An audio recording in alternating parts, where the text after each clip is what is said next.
get it, man. What's good, YouTube? Hey, I got another live reaction for y'all. Y'all see the title of the video. We got London's youngest hitman. It just popped up on my recommended, so I was like, this would be a good video to react to with y'all. So, hey, we about to get right into it. See what they talking about. All I need y'all to do is hit that like button for me. About to hit the like button off the strength. Y'all already know what's going on, man. Let's get it. Santre Gayle. Let's go.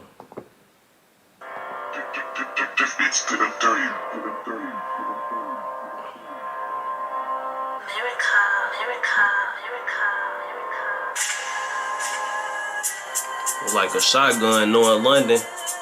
Like, bro got a shotgun or some shit.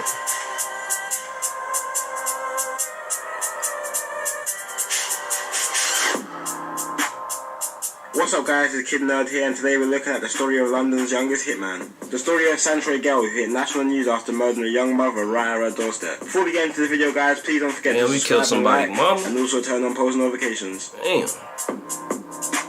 Santre Gayle grew up in the Kensal Green area in northwest London, or in the borough of Brent, where the KGB or Kensal Green Boys operated. And if you know anything about northwest London around the 2000s to early 2010s, it was a complete war zone. The KGB were notorious London Bloods, and they had beef with London local crip gangs, with the likes of Stonebridge and South Kilburn, which popular rappers...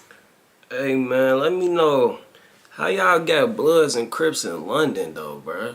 Like, how that shit get started, bruh? Let me know something, man. It's even weird for me that it's Crips and Bloods in other states besides California, because it's like, bruh, you feel me? Niggas got their own gang, start your own shit. Like, it's just weird for me to know it's Crips and Bloods all across the country, and then it's Crips and Bloods in the UK too. Like, I don't know, man. I just like originality. You feel me? Like Chicago, I respect Chicago, bro. They got their own shit, you know.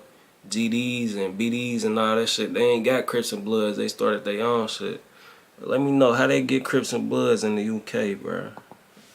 Complete war zone. The KGB were notorious London Bloods, and they had beef with London local crip gangs, with the likes of Stonebridge and South Kilburn, which popular rappers K-Coke and C-Bizza from. Kensal Green harboured many Jamaican immigrants during the 1970s. Oh yeah, I did a reaction to their documentary too, that K-Coke documentary against Nas. Yeah, they was going at it, boy, and both of them niggas knew how to rap too. Bro, if y'all ain't see that reaction, I suggest y'all go watch that after this, bro. K-Coke versus Nas. I did a reaction to that. Coke and C-Bizza from. Kensal Green harboured many Jamaican immigrants during the 1970s, many of these immigrants being victims to Yardie gangs, who operated mass drug operations across England. Yardie gangs caused such a massive disruption to the UK drug trade, with their violent and savage tactics to their opposition. So Santre Gayle, like many others in this area, was actually a descendant from Jamaican parents, and his family had a history of violence. Gayle's half-brother actually killed someone back in 2004 for quote-unquote disrespecting him at a party. This was only 2 weeks after his other half-brother robbed and killed a lawyer in cold blood.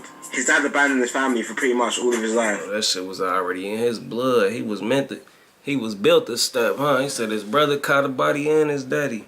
What's good, Lee?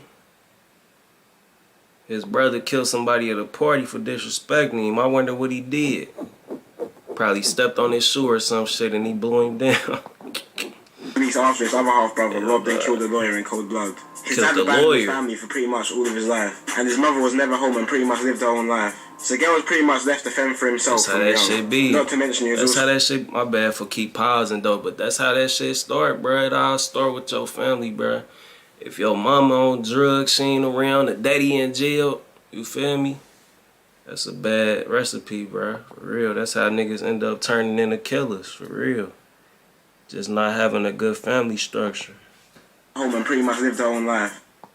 So Gayle was pretty much left to fend for himself from young. Not to mention he was also expelled from school.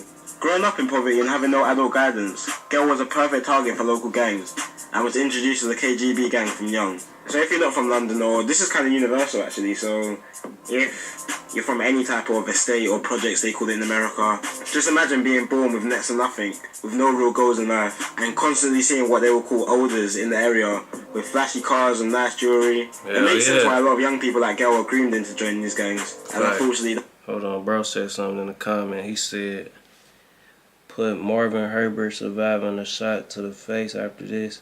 He's from London. Real gunman was diagnosed insane. Put it on your... Alright, that's a bet. I got you. That is what Gayle done. One of these elders was a man called Isaac Billy, which is someone Gayle looked up to. Isaac was highly respected in his area and very feared, and younger and less senior members like Gayle would do anything to gain the respect from him. Alongside the drug trade, the KGB gang also executed contract killings around the country, which younger people in the gang would normally be pressured to do to prove their worth. One of these contracts was to take out a young mother in the East London borough of Hackney. The young mother was in her mother's flat when she got a knock on the door. Waiting for her was a hooded man with a sawn-off shotgun. She opened the door and was instantly shot in the chest. The woman's name was Gayle Sabassi, and she had just returned from holiday in Turkey for her son's life birthday. Motherfucker knocked on the door like, hey, I got a package for you. Open the door, shotgun to your chest. Crazy, bruh. Young nigga. That's crazy, though. That's what be going on, though. They send the young niggas on the hit because they know if they get caught, they gonna probably do less time. And, you know, they just easier to persuade. Easier to, you know, send it or do some shit like that, bro. That's crazy, dog. For her was a hooded man with a sawn-off shotgun. She opened the door and was instantly shot in the chest. The woman's name was Gayle Sabassi, and she had just returned from holiday in Turkey for her son's 9th birthday. The gunman was hooded and hid his face, which gave impressions of being a grown-up professional hitman, but it turned out to be 15-year-old Santre Gayle. 15. Santre Gayle was accompanied by an older member, Isaac Billy, who waited in the cab while Santre committed the murder. The victim's ex-boyfriend actually called for the hit due to custody battles with the child. But for ages and ages and ages, the case was cold. Hold on, did they say, Oh, I thought they were saying that they was trying to blame him for it, the ex-boyfriend or whatever. He said he had cases for 24 murders and 30 to 40 armed robberies, no cap. Either he takes his out halfway through. Alright. I got you, bro. I'm gonna definitely react to that, too. But nah, that's crazy, bro. Only 15. What'd he say, 14 or 15? Who committed the murder. The victim's ex-boyfriend actually called for the hit due to custody battles with the child. But for ages and ages and ages, the case was cold. There was no leads. People were confused. It was all over the news. And no one had any idea who committed this. But that's something that we see so often now. Santre could not keep his mouth shut and began bragging about the hit to all of his friends and fellow gang members. Which is what I like to call self-snitching.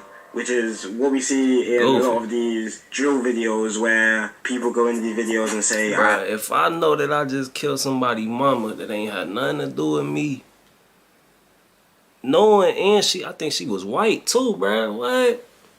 Nigga, I'm not telling nobody. I'm not telling my mama, my best friend, nobody, bruh. What? I wouldn't even want that shit in my head. But he only 15. Niggas want to be cool, you feel me? They glorifying that shit, man. He feel like he had to let somebody know that. He probably was fighting that shit, just had to tell somebody, though. Bragging about the hit to all of his friends and fellow gang members, which is what I like to call self-snitching.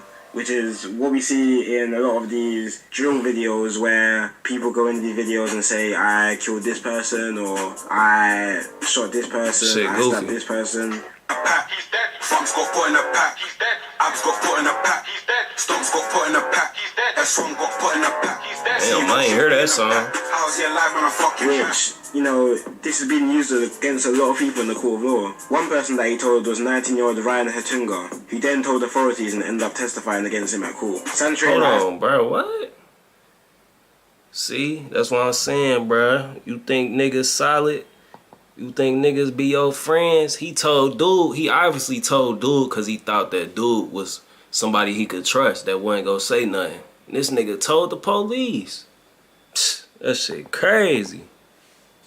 Which, you know, this has been used against a lot of people in the court of law. One person that he told was 19-year-old Ryan Hatunga, who then told authorities and ended up testifying against him at court. Santre and Isaac were both sentenced to life for the murder, with a minimum term of 20 to 22 years to serve. But the worst part of the story, in my opinion, is he done the murder for £200, literally 200 British pounds, which, if you're in America, is, I don't know, $240 maybe? Not worth nothing. I think that's ridiculous. After the murder, he bought a gold Dolce & Gabbana beanie with the £200, which I think. So that nigga went on a drill just to go get a Dolce & Gabbana hat. Psst. Guess that hat was worth your life, huh? That shit crazy, bro. It costs like exactly the Nigga ain't make no investment. So he literally murdered this young mother that he never met before, was innocent, for a gold Dolce and Gabbana beanie. Which went out too sad. It's just so sad to see how low people value life in these estates in London. And not even to mention that the hat was Dolce and Gabbana. You could have bought maybe a Moncler hat for that, something a bit better than the Dolce and Gabbana hat. So he could have at least bought a Moncler. It's quite sad because we can see from Santre's upbringing that he didn't really have much guidance in life. He didn't have any role models to look up to. His dad left. His mum was pretty much abandoned him. Both of his brothers murdered someone also. That shit's sad, This is a bro. trend we see so often in young people, especially young black people in London. He's currently still locked up. He'll probably be locked up till he's around at least 35. Then he'll have the option for, or the possibility of parole, which he may or may not get, depending if they think he's changed or if he's got into a lot of fights in prison, which is something that happens because you're mixed with all these different gangs that have beef with your area pretty much. So it's pretty much inevitable that he's gonna get into these fights, which will just keep extending his time. But I'm interested to know what you guys think. Do you guys think people like him, where they didn't have the best upbringing, they've committed something when they're younger, maybe regret it later in life, do you think they deserve a second chance, or do you think they should serve the whole life sentence? Me personally, I feel like people like this do deserve a second chance. I believe they should obviously serve time for this, but I do believe that if you committed the crime when you're younger and you don't have the best options and you didn't really have much to see in life. But guys, it's been your boy Kid Nerd. Let me know what you guys... Alright, so what can we learn from this, bruh? It's a lot of shit you could learn from this video right here, man. First thing first, you can't control how you was brought up. You can't control your parents. Can't control that, but you can control your actions, bruh. It don't matter where you was born at, what your family situation like, bruh. You can't control that. So we know that. But what he did with that, he jumped in the streets, you feel me? He let niggas lead him wrong, you feel me? You gotta be strong-minded. I don't care how old you is, bro. You can't let nobody influence you to go do no dumb shit like what he did, though. So he wanted to go catch a body. That was the first wrong. The second thing, he ain't just tell one person. It was just the one person that got him caught up, bro. What is you going around telling people, bragging about that shit for, bro? You know this gonna give you some time if this information come out that you did that, bro. So he going around telling people, trusting the wrong people. That's another thing, bro. You can't trust people out here, bro. Like, you can't trust people. There's a lot of people that I thought I could trust, and situations went down, found out the hard way. Can't trust everybody, bro. Especially none with nothing like that, bro. You crazy. I wouldn't even tell, like I said, my mama if I did no shit like that. I ain't gonna do no shit like that. I wouldn't even tell my mama nothing like that, bro. He told somebody. So yeah, bro, that's number 2, bro. That's how he got locked up, man. What else? Y'all let me know what some more lessons y'all could take from this. That shit sad, bro. 15 years old. Finna be locked up for at least 30 years, gang. Like, that shit sad, bro. For real, man. But, hey, I got more videos like this coming for y'all. If y'all just came in the stream, hey, and y'all want to watch from the beginning, all y'all got to do is rewind it. Appreciate y'all showing love, man. I'm gonna keep being consistent for y'all. That's all I got, man. I'm gonna be right back. I got another live stream coming on, and I'll be back in give me 10-15 minutes. I got another live stream for y'all. So stay tuned, gang. What's good, Cutthroat? I'm gonna be right back, y'all. Gone.